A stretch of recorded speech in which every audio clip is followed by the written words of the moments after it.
Hello again, ganda ko chika life! For today's video, pag-usapan po natin ang syempre, ang kaisa-isang paborito nating captain. Ito po ay si Miss Catherine Bernardo. Sa kanyang latest po na bench, ito na nga po, muling pinatunayan ni Miss Catherine Bernardo na siya ang reyna ng kanyang henerasyon sa kanyang pinakabagong photoshoot para sa isang ini-endorsong clothing brand. Ito nga po ay ang bench. Sa mga narawang binahagi niya sa Instagram, makikita si Catherine sa suot ng isang stylish jumper na itinerno niya sa sports bra na nag-highlight sa kanyang toned physique at grabing kaseksihan. Kitang-kita ang maturity at confidence ni Miss Catherine sa bawat kuha na nagsisilbing patunay ng kanyang remarkable transformation mula sa kanyang sweet girl image noon hanggang sa pagiging isang empowered, modern woman ngayon. Ang kanyang glow up ay hindi lamang pisikal, kundi pati na rin sa kanyang paninindigan bilang isang artista at public figure. At tulad ng inaasahan po natin, libo-libo agad ang nag-react at nagpahayag ng paghanga sa kanyang post. Buhos ang mga positive comment mula sa mga fans at supporters na tila hindi makapaniwala sa kanyang effortless beauty and confident.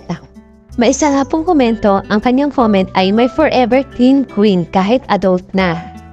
Hottest overload, whatever our kins puts on, it comes out well. Continue to shine bright just like the star that you are."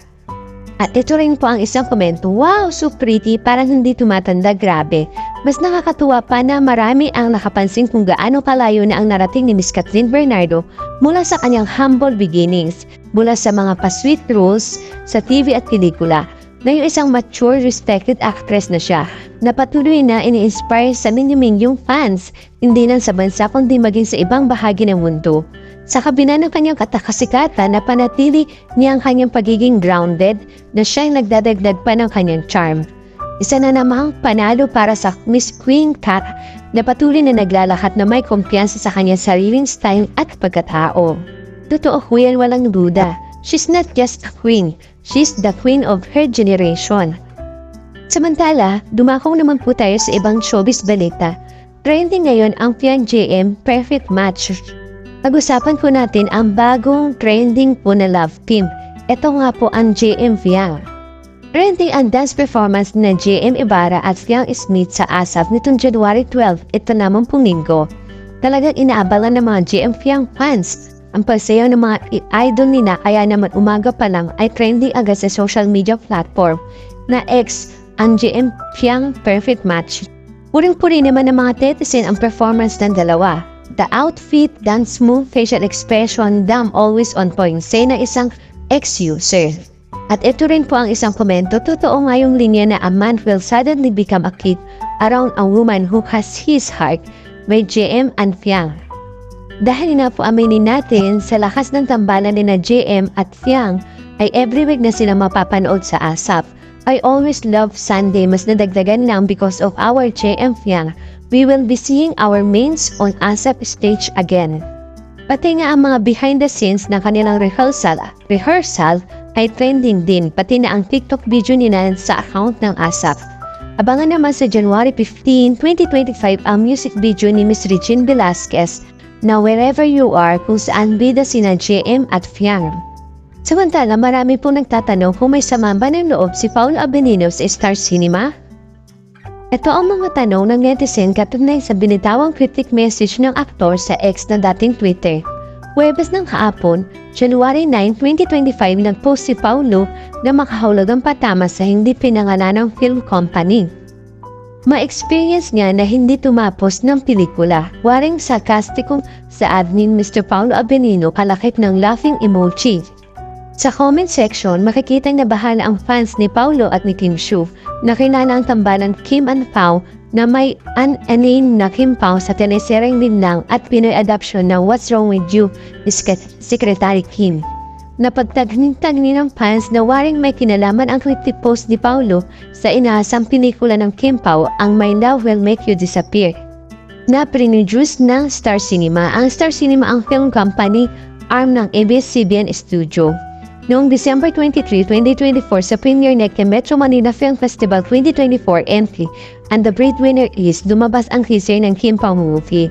Una iyong lumabas noong December 10 sa Instagram account at December 11 sa YouTube channel na Star Cinema. Sa teaser na trailer, makikita nag-picnic si Kim sa John's Bridge at doon nanonood ng romance ng K-drama. Dali-dali nagbuwas ng payong si Kim nang biglang umulan. Paalis na sana siya nang mabunggo siya ni Paulo na nooy tumatakbo sa bridge. Sa slow motion, nasalo naman ni Paulo si Kim na muntik nang matumba. Sa dulo ng teaser trailer, inanunsyo ng February 12, 2025 ang play date ng pelikula. Noong January 6, 2025, nakapanayam na sina Kim at Paulo ni Miss MG Felipe ng ABS-CBN News sa mismong promo shot na My Love Will Make You Disappear. Sinabi ni Paulo na January 7 ay magsisimula na ang guest appearance nila ni Kim para i-promote ang pelikula. Noong kumustahin ang set nila sa shooting, inamin ni Paulo na may delays lang dahil patuloy raw nang pinapaganda ang mga eksena. Pero sabi rin niya everything is going well and happy naman. Iyan din sila na reaction sa fans na panay na ang tanong kung kailan lalabas ang full trailer ng My Love Will Make You Disappear. Sagot ni Paulo, mid last year pa namin ina-announce ito, hanggang ngayon ginagawa pa rin naman. So I'm sure umaabot na rin sa Rock yung excitement ng mga nagkaabang since day 1. Tinuburo niyang pati trailer ay pinapaganda para di disappoint ang mga fans. Pero waring nag-iba ang ihip ng hangin base sa critic post ni Miss Paulo Abilino. Sa comment section, may fans na nag-react tungkol sa sinasabing biglang change ng playdate ng My Love Will Make You Disappear. May kumakalat sa Twitter na screenshot ng poster ng Kim Pao movie na may text na April 2025 showing. Base sa screenshot galing sa Facebook page ng SM Cinema ang poster. May haka-haka pa ang iba kung bakit waring diskumpiyado si Paulo base sa kanyang cryptic post. Base pa rin sa diskusyon ng netizen, napaisip sila kung may kinalaman ang memes ng Star Cinema sa reaksyon ni Paulo. Less than an hour bago ang ex-post ni Paulo, nagbahagi Star Cinema ng meme sa ex gamit ang solo shot ni Bea Alonzo na ganit sa eksena mula sa pelikulang Kasala.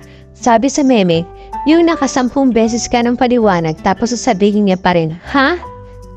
May kaakibat itong caption na di nasusubok ang pasensya ko eh. Sa comment section, naglagay ang Star Cinema ng link sa pelikulang Kasala. Tingin ng netizen, patama umano yun kay Mr. Paulo Abilino na maaaring hindi raw kumbinsido sa anumang dahilan kung bakit maiiba ang playdate ng pelikula nila ni Miss Kim Chiu. May mga napatanong din kung in-unfollow ni na Kim at Paulo ang Star Cinema sa Instagram. Kung titignan ng IG accounts ni na Miss Kim Chiu at Mr. Paulo Abilino, hindi nila nakafollow sa Star Cinema. Hindi naman malinaw kung noon ay nakafollow sina Kim Chiu at Paulo sa IG account ng Star Cinema. Masasabi ko lamang po ay ang mga Kim Pao fans maghintay-hintay lang po at ipapalabas din po ang pelikula ng Kim Pao. And then magsasabi ng po, i-announce po nila kung kailan po talaga ang playdate ng pelikula. Thank you for watching. Kung nagustuhan niyo po ang video ito, subscribe na sa Starlight Showbiz YouTube channel and please don't forget to hit the bell button for our latest updates.